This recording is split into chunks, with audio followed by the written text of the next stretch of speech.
And I will now open this up for questions. Feel free to, any reporters on the call, feel free to unmute your microphone, ask a question. You could type it in the chat, and we'll hear from our experts. Thanks very much. Okay, if I can ask a question, are you doing this in order, or are we just supposed to shout this out? No, you can just jump in and we'll go from there. Yes, you All can you right. can you can start. Thank you. Okay, it's Seth Borenstein from the Associated Press. For both Dr. Bourassa and Dr. Merrick, in terms of right now, as of March, the National Hurricane Center's staffing was nearly 20% vacant, which other experts have said is a critical vacancy level. And there have been a few people who fly into hurricanes. Dr. Barrasso, you may know them, who have been fired as part of the cutbacks in NOAA. And I'm wondering for Dr. Barrasso, what does this do in terms of forecasting? How does it weaken the forecast? If so, if it does weaken the forecast, does it weaken it in terms of warning area, warning time, in terms of strength, or is it more in terms of the area? And then for Dr. Merrick, in terms of what does this do on the emergency management end when you have all these cutbacks? How, for both of you in general, is our lives lost, or is this something minor that can be easily handled? All right, I'll start with that. Thanks. It's a great question. Right now, my understanding, and it's a dynamic situation, is that there's the minimum staff now for flying hurricanes, which means if we get too many at the same time, they won't be as observed as thoroughly as in the past. Um, if so, that has the biggest impact on intensity. The satellites do a much better job of getting the size and scale of the storm, but they lack the precision or the resolution, the ability to see the surface through clouds to get the center of the storm and the intensity of the storm correct at this time. We're working on that with satellites, but it's a tough task. Uh, so the aircraft are really good at getting in and measuring the intensity. There's a lot of uncertainty with that. There's issues with some of the aircraft instruments that are also ongoing that people are working on. In recent years, we've done a lot more looking at the hurricane data. NOAA has encouraged that, and it's been helpful. And we have found some things that are not right, which is why the SFMR instrument wasn't used last year. And there's ongoing efforts now to try to fix that. But even without that, there are other instruments on board that were working with NOAA to improve them for measuring surface intensity. And that's where the biggest impact will be. And to add on to that, right? So I'm going to come at it from the other side of the coin. Mark is the hard scientist and can certainly talk about what goes into those forecasts. Having an accurate forecast is one of the most critical pieces of information for effective warning and alerting of populations. And the National Hurricane Center, which is part of NOAA, does a great job of putting out, the cones that you're all familiar with and intensity forecasts. And they started doing storm surge forecasts last year, putting that out to the public, and that's great. And so any concern about the accuracy of those forecasts is certainly something an emergency manager is going to be worried about. From experience, I'll tell you that we'll in an absence or a concern about accurate information, we're going to fall back on worst possible case type scenarios, and that's usually a safe avenue to take as an emergency manager. We don't want to underestimate. We always want to overestimate. But it's a concern, and it's something that we, over the past 20 years of my career, forecasts have gotten better and better, and that allows more targeted messaging, and better, very short-term, last-minute preparations of communities. So I hope we don't see too much of a degradation in that. And it's a high impact area. If the winds are beyond certain thresholds, you get more people suffering from them. There's recent studies showing there's decreased lifespan due to that kind of thing. Yeah. We really like to get these intensities correct for the management purposes so it can be dealt with properly. It is a big deal. Yep. And that's something that I mean, that's a great point. Hurricanes are not just a coastal problem. I think Florida has learned that lesson over the past few years, right? Impacts from storms will go well inland into counties that have no coastline, from wind and inland flooding and rainfall. And all of that comes down to the difference between a category 3 and a category 5 coming in is it's a big difference, right? So if we don't get that number right, or it surprises us at the last minute, some of these inland counties may not get the warning that they are looking for.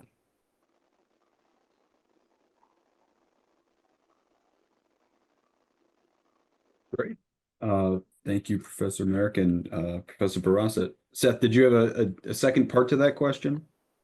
No, I'll let others have a question if there's time. I have a totally separate question. Thank you. Okay, great. Thank you.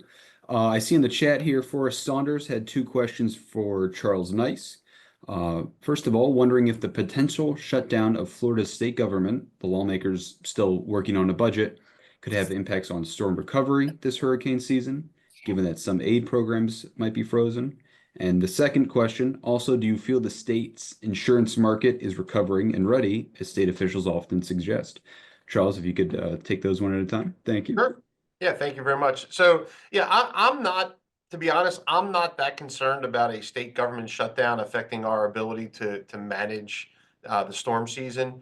From our perspective, both citizens and the CAT fund that are the ones that are funding part of this storm season, the state-run insurance company, the state-run reinsurance company, those would not be shut down as part of a state government shutdown. So they would be fine. People would still get paid for if a loss occurs.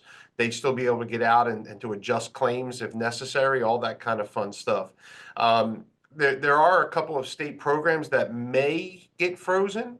I'd be more concerned if something was to happen to FEMA. Yeah, I do like to see FEMA coming in after the fact and some of the programs that they run that help with recovery. So I'm not that concerned about the state shutdown. The second part of that question, do you feel the state insurance market is recovering? Absolutely. I think if you compare where we were back to 2021 or 2022, the state is in a much better position today than we were a few years ago, even better than last year, in terms of more insurance companies in the state, less of a liability to the state in terms of citizens has far fewer policyholders. They went from 1.4 million being on the state's list of exposure. They're down to about 800,000. So that's a really good sign that the private market is strengthening. So I really do think that we are recovering. The difference between recovery and ready, that's a big difference. I don't know if we're ever ready. Last year we had 2 storms make landfall, and from an insurance perspective, it was not a bad year. Both Helene and Milton had very, very much were flood-related events, which is not covered by your homeowner's insurance. So for the people of Florida who were directly impacted by those storms, it was a terrible tragedy. But from an insurance industry perspective, they were not bad events. They really didn't have huge insured losses because there was a lot of flood damage, and that's not part of the homeowners. That's covered by the National Flood Insurance Program. So I feel we are more ready. I would love to have a very light season. No storms making landfall would be great. Give the market another year to recover. I'd be much more comfortable, but we're definitely heading in the right direction. Great. Thank you very much, Professor Nyce. We have another question from Amy Green of Inside Climate News. Could you talk about where we're at this year as far as sea surface temperatures and El Nino, La Nina? I think that's for you, Professor Bourassa. Yes. So initially there was fear that we would have a strong La Nina, which increases the number of Atlantic systems. It doesn't tell us where they go, but it increases the number. Right now, it doesn't look like that's going to happen. So we're back to a more neutral forecast, a fairly typical condition with it being slightly above average. That slightly above average is probably because the sea surface temperatures are higher. That impacts the maximum intensity of a storm. But if the storm doesn't have the right conditions to get to that maximum intensity, it's not as big a factor. And in many cases, storms don't get to that condition. So we would expect that the most extreme storms could be more extreme, although we statistically see no evidence that that's the case. Partly because our observation system is it's an extreme, and it's hard to do statistics on extremes. So right now it looks like a pretty typical season. Does that answer your question? Yes, thank you. I'd love to add something in there though, just from the emergency management side. It only takes one storm, right? It's Andrew was the first storm of the year. So I know a lot of folks focus on averages and increased probabilities and decreased probabilities, and that's great. But it only takes one.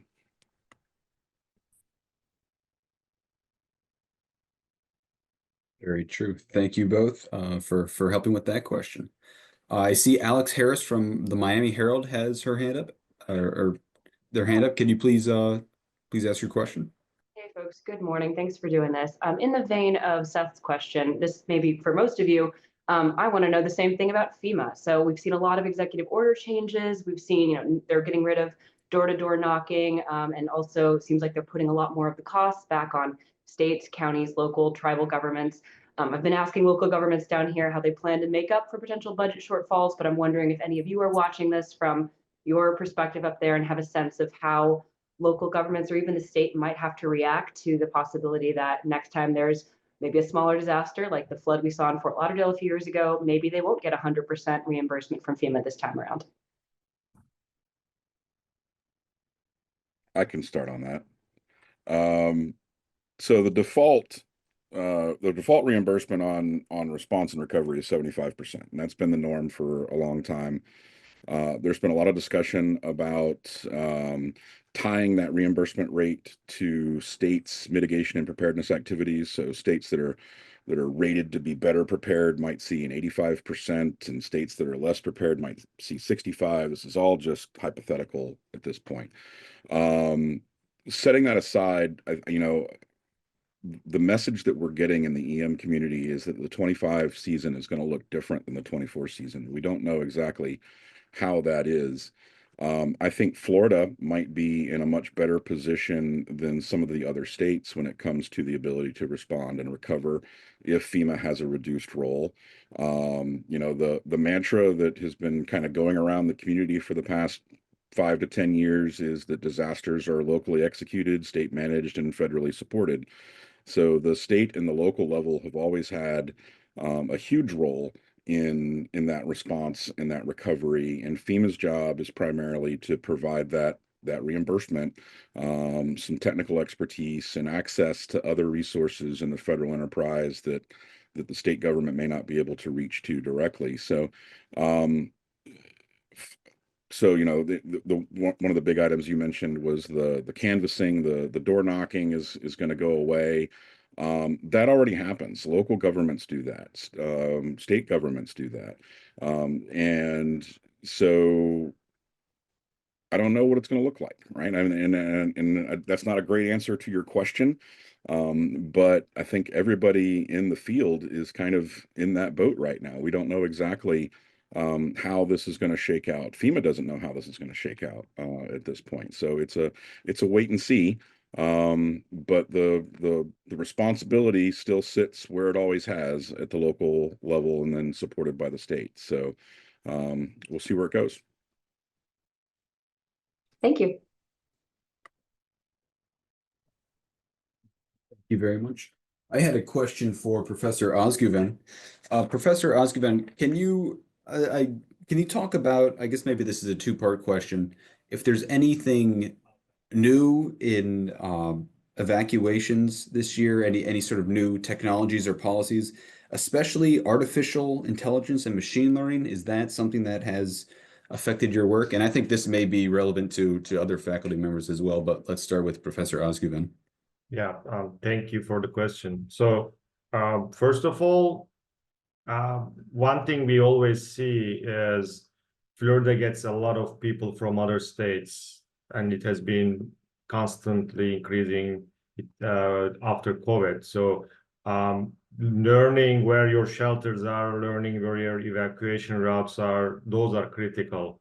And I was in New Jersey before coming to Florida years ago, and I didn't know that this state had pet-friendly shelters and special needs shelters and regular shelters, like different shelters if you have, needs or pets, etc. So in many cases, we have seen that still the newcomers, whether they are retirees or others, if they are not aware where the closest pet-friendly shelters is, then there is an issue of access, definitely, especially more critical in rural areas. So also we have seen different types of disasters, like compounded disasters, as they call them, like hurricane and pandemic situation, which happened in Pensacola, Hurricane Sally, where the governor opened up the hotels instead of shelters because of the social distancing. So there are, again, we have seen different levels of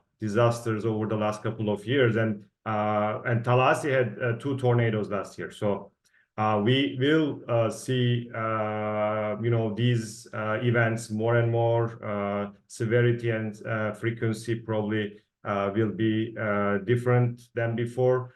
So again, what will happen is for us to let people first know where they can go. That's the main issue. Communication, information is huge before even talking about traffic modeling. But on the traffic modeling side, obviously, state has used a lot of different techniques before. They started with control flow many years ago, but they are now using shoulders during an evacuation, which increases the traffic capacity of a roadway, and it has been lately working well. On the artificial intelligence side of things, we work with Florida DOT and US DOT as well, and the satellite imagery analysis that I mentioned has been helpful in that sense. A quick before and after image analysis and trying to identify which roadway is closed by a tree or a traffic pole or whatever, using a satellite imagery to kind of guide, not obviously solve a problem, but to guide the emergency official that this road is closed. Looking at 2 images before and after has been, I think, something useful, especially in rural areas, which do not have the manpower or the resources like their urban counterparts. So many cities already have a lot of people that they can send out, etc. But many rural areas don't have that luxury. So that artificial intelligence, I think, research can help, especially rural areas. Great, thank you very much. I'm curious to see what the other faculty members have to say about that, but first let's go to Seth. He said he has a follow-up question. Yes, thank you. This is a follow-up to Amy's question about this season and temperatures for Dr. Bourassa. I know you said that it is still, the ocean sea surface temperatures are still warm, but the data is showing that it's nowhere near as warm as the last couple years where we had these off the charts anomalies. First, do we know what happened the last couple of years to cause these off the chart anomalies in sea surface temperature? Because it wasn't in the Pacific, it wasn't related to ENSO from what I understand. And secondly, is the slight return to just normal above, normally warm as opposed to extra normally warm?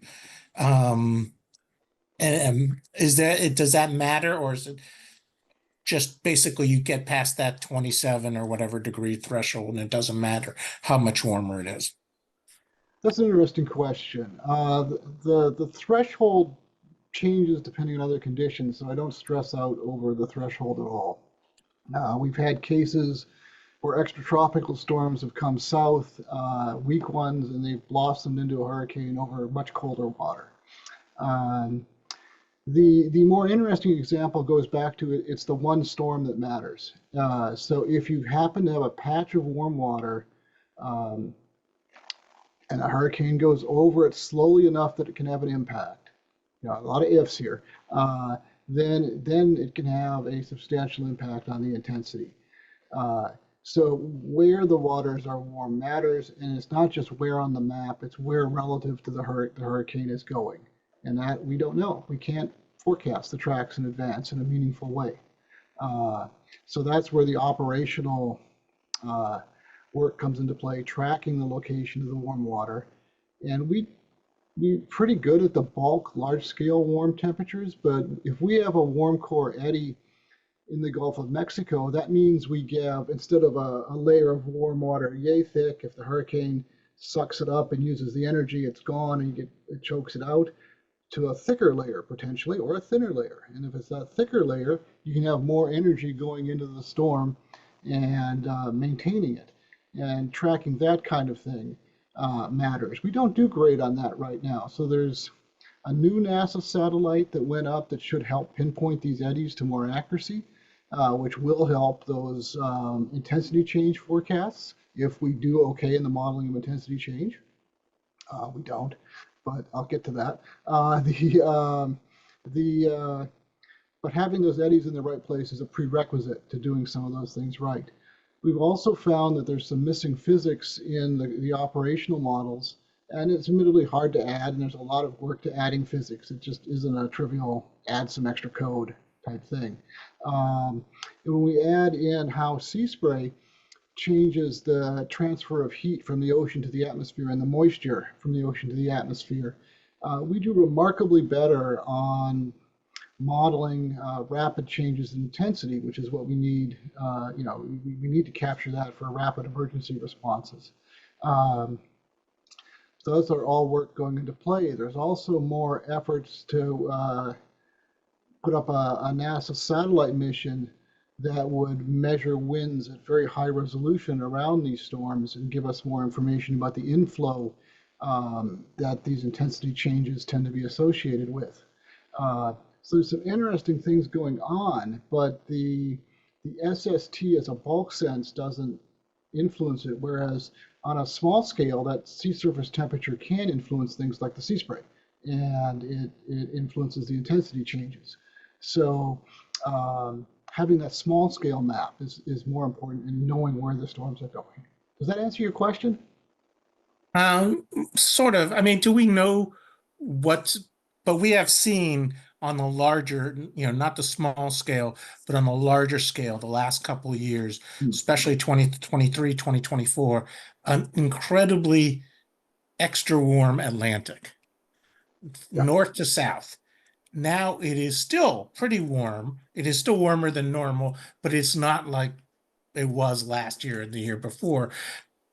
And has there been an explanation come for what the hell happened in the Atlantic the last couple of years, and why is it not happening as much this year?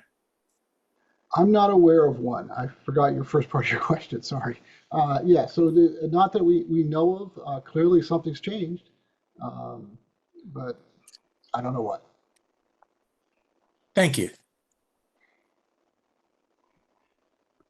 Thanks very much, Seth and Mark. I think Alex Harris has a question as well. Yep, one more. So this maybe is for Dr. Nyce and Professor Merrick, but there is some legislation sort of winding its way through Tallahassee right now that, if signed, would make it more difficult for local governments to change their comprehensive development management code or increase their building designs, the code, to make it stronger, communities more resilient from hurricanes. Basically, if you've been in a disaster zone, if you've been a presidentially declared disaster zone, the state basically says pause, no changes for a few years. And I'm curious from the perspective of if you're stopping the constant upgrades to our building safety, to our building codes, to all the ways that we make sure that we build back stronger after hurricanes, A, how does that affect us from an emergency management perspective? And B, how does that affect us from an insurance perspective if we're not building stronger?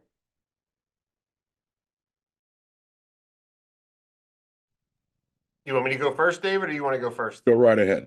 All right. From an insurance perspective, I'm going to take it from the big picture and down to the smaller picture. Big picture first. The only way we're ever going to get out of our hurricane problems is if we mitigate our way out. Yeah, if we don't strengthen our housing and our public buildings and our commercial buildings, we're never going to get out of this problem. Storms, we can't direct them away from highly populated areas. People continue to move to the state of Florida, so we have to be able to get in and mitigate buildings. When we build a building to current building codes, we see that they do better than things under previous building codes. But housing stock lasts a long time. So, not only should we be continuing to strengthen building codes to try and figure out new materials. I mean, I'm going to pick a nice simple example. I mean, we look at asphalt shingles, and they don't seem to do well in storms as they age. Maybe it's time to start figuring out different things we can put on roofs besides asphalt shingles. And I think we've seen some of the synthetic products do pretty well in like Milton. So I'm all for constantly improving building code.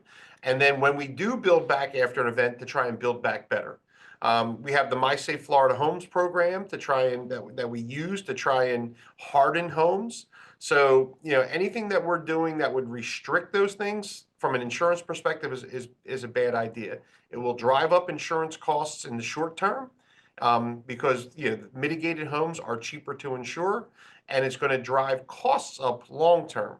So from an insurance perspective, I'm against anything that doesn't mitigate our housing stock moving forward. I'll start with everything Charles said, right? And from personal experience, standing in hurricanes for the past 20 years and the aftermath of hurricanes, it is not difficult to see the positive impacts of good mitigation and improved building codes, right? That said, right, everything that we do on a mitigation standpoint, let me back that up a little bit. I don't know the reasoning for trying to pause mitigation efforts, right? Because they are universally accepted as good for the most part. The flip side of that coin, though, is there's always cost. Something's going to cost in the short term that might save us money in the long term. And so we have to find, as government and as a state and everything else, we have to find the balance between what do we want to spend now and what is that going to save us in the future. And I suspect that is where the current debate is happening at the state level. But that said, mitigation cannot be eliminated, right? It is the single most important part of emergency management. It's the part that we don't talk about because we just don't for the most part. So I hope we can find a happy medium there. I just want to clarify a little bit. Yes, the mitigation part of it is definitely part of this bill. I think also when they talk about comprehensive development management plan, they're talking about where we can build as well. Right.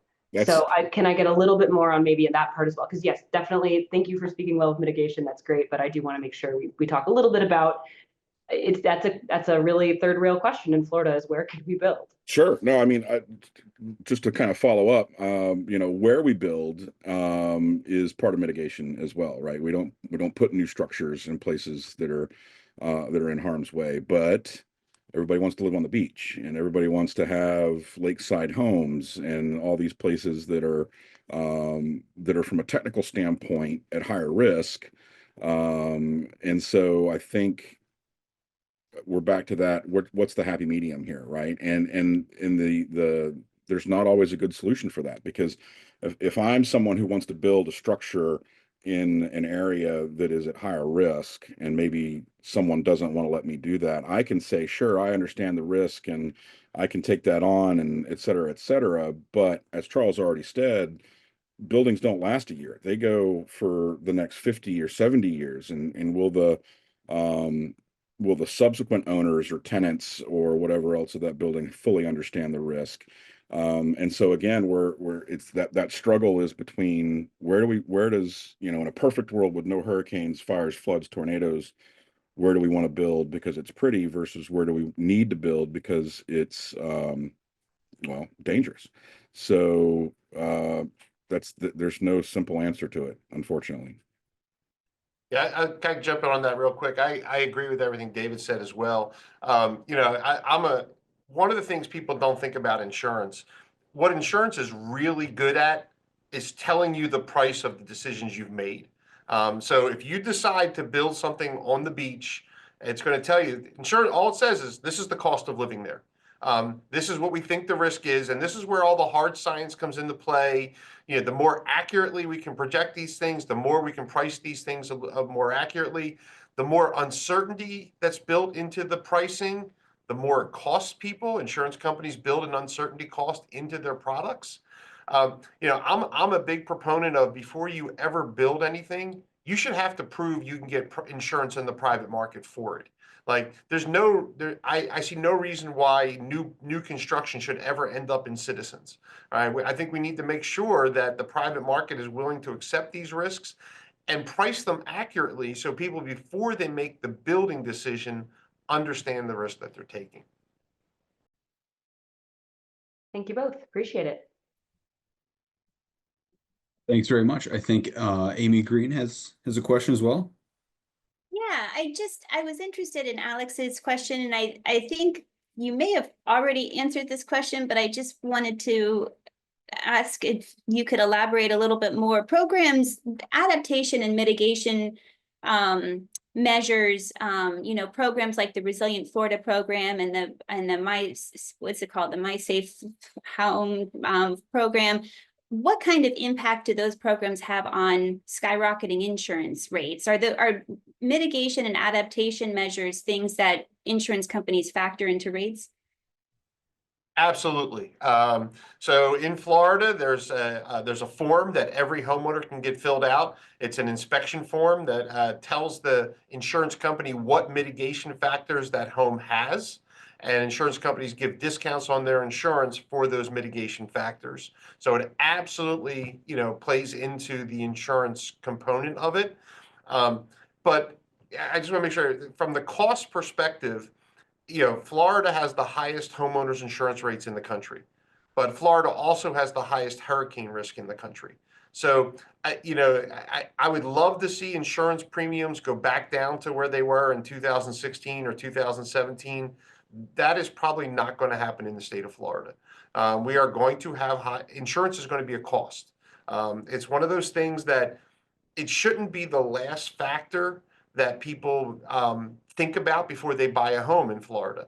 You know, most people, they buy a home, they think like, oh, what's the school district look like? What's the taxes look like? What are this, what are that? And then 2 or 3 days before closing, they said, oh, I should go buy insurance. You know, you should really, in Florida, you should be looking what those insurance costs are because they are a major component of the cost of living in Florida. So anything you can do on the mitigation side, newer construction gets better rates than an older construction does.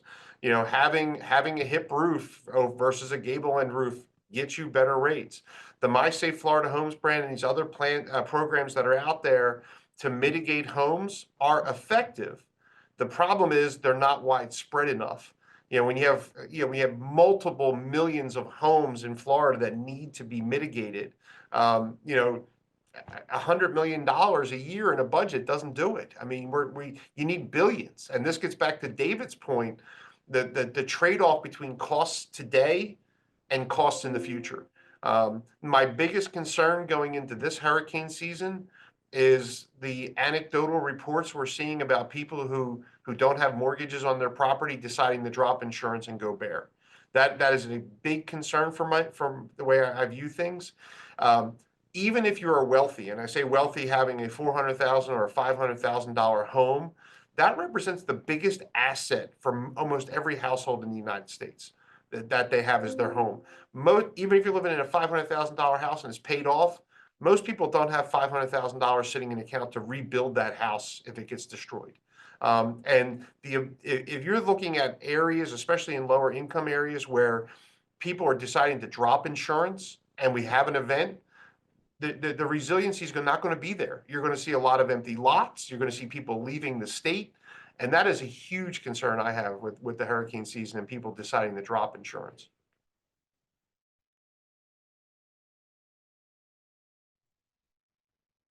Professor Nyce and Amy. Does anyone else have any questions? I have a couple other questions we could add in, but I wonder if any of our reporters had questions. All right, hearing none, have one for Professor Bourassa. Professor Bourassa, have there been any improvements to tropical cyclone forecasting or emergency management made in your research, but that have not yet transferred to operational activities?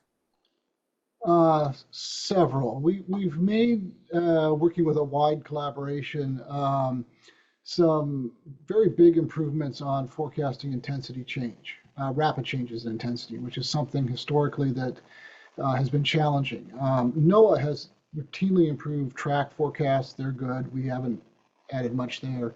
And their general intensity is good, but the big changes they have struggled with. And the work we've done in the last year has shown us the additional physics we need to put into models to, at least with in about 75% of the cases we examined, would get those intensity changes correct. So we've talked with NOAA. With the current situation, we know the team that would do this kind of work, but as you see it in emails, some of them no longer have jobs.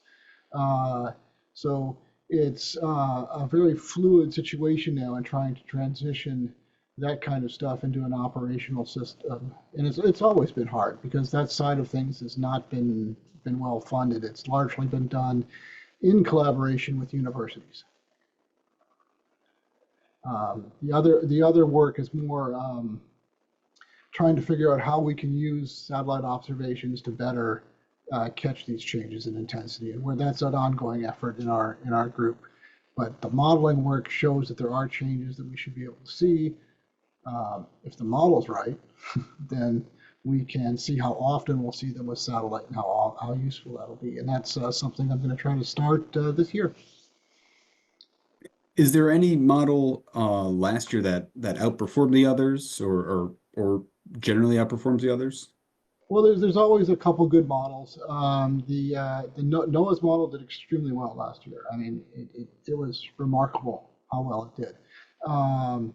The Euro model is usually good for the longer range impacts, but the models I'm talking about are ones that we run offline in hindsight. They're not run operationally. So this is actually a research variant on which the new hurricane model used at HWRF is based on. We just took the older code for that, modified it with better physics, and ran that. There's a lot of tuning that goes into these models. And every year, every group tries to improve it a little bit. And we've seen over the years a remarkable improvement on the intensity and even, the track. And even in the last few years, I have to say the intensity has been really quite well done, except for the rapid changes. Does that answer your question? That does. Thank you. Thank you very much. I think Amy Green has her hand up. I just wanted to ask one last question. I was curious, talking about the rapid intensification, is it accurate to say that rapid intensification is becoming more common with climate change? Or is it just that we have more data today than we used to, and so that we can see the rapid intensification better today than we used to be able to? You understand a key problem with trying to figure out this topic. So the answer to your first question is we don't know, and we don't know because of what you mentioned in the second part. The observing system has changed so much. It's so much better. So we see more intense storms now that we would have never seen before. And that's part of the reason, if we just look at the observational record, it appears that we're having increased intensity in storms. People have done studies where they've dumbed the data down to the same kind of resolution and accuracy that is had in the early observations, and there's no indication of an upward trend in intensity. Now, that doesn't mean there's not a small one. It could easily be in there. But right now, the observing system change is having a bigger impact than climate change. Interesting. Thank you. Great. Thank you very much. I had one question for similar question that I had for Professor Bourassa for Charles and David. Can you talk about any improvements in your research or in your field that are, sort of on the horizon, coming to being put into practice? Sort of what should we expect that's new coming out in your particular disciplines? You want me to go first, David? Okay. So along the idea, technology, right? I mean, that's the biggest thing that's happening. Everyone makes fun of insurance because they're not exactly a cutting edge industry. But if you actually think about what they've been doing lately, they really have incorporated a lot of technology in how they manage these things like catastrophes. So the ability to get drones up into the sky to get over damaged areas quickly, rather than having to get someone in on the ground, the ability to get in and see what kind of damage has been done has actually enabled some companies to be able to cut checks to individuals who have damage before the person has even gotten back to assess the damage to their property. So the speed at which insurance companies can respond to those events is greatly increased. The models that Mark was talking about with the intensity and the paths, these are things that the companies use to allocate their resources prior to an event. So the companies are positioning their assets in the right places where they think there's going to be the most damage prior to these types of things occurring. And then we start talking about things like artificial intelligence, and those are things that companies are using internally. So when we have an event occur, we know the path, we know where damage has been done to all these other properties. Artificial intelligence is helping these companies go through and kind of identify where the outliers are. Where we're seeing people filing claims that were never impacted by the storm, or where we know the storm went and we haven't heard from someone yet. Why there hasn't been a claim filed. So artificial intelligence is helping companies be more efficient in how they're dealing with the claims that occur. So all of those technologies are being utilized in the industry today. And I think it's enabled them to be more responsive to their clients. I'll just jump right in and say, the emergency management is all about making decisions either before, during, and after the disaster. And there's a heavy lean into the use of AI in there. So our center is part of the National Science Foundation funded AI Institute for Societal Decision Making. And we actually just did an exercise with emergency managers about 3 weeks ago, primarily to get feedback from them on what kind of systems could support their decision making and at what phases in a disaster, using a hurricane as an example. And that project will continue, and the intent there is to give tools to decision makers that isn't just ChatGPT or Copilot, right, that are tailored specifically to the data that can be provided to them, whether that be imagery, either orbital or suborbital, whether that be citizen reports and reconnaissance and everything else to better enable good decision making, right? We're not gonna hand the reins over to AI, but from personal experience, you often make decisions on almost no information. So tools that will make that process better. I think that's where we're headed next. Thank you. Fascinating just to hear about what's coming up. Are there any further questions from anyone on the call? Hearing none, let me just say thank you again to all our faculty for joining us, for sharing your expertise, and thank you to all the media who joined this and for getting word out to the public and helping the public stay informed. And I hope everyone has a safe hurricane season. Let's see a few more questions. Sorry about that. I hope everyone has a safe hurricane season. We will send out the larger list of experts to everyone on this call, and have a great day. Thank you.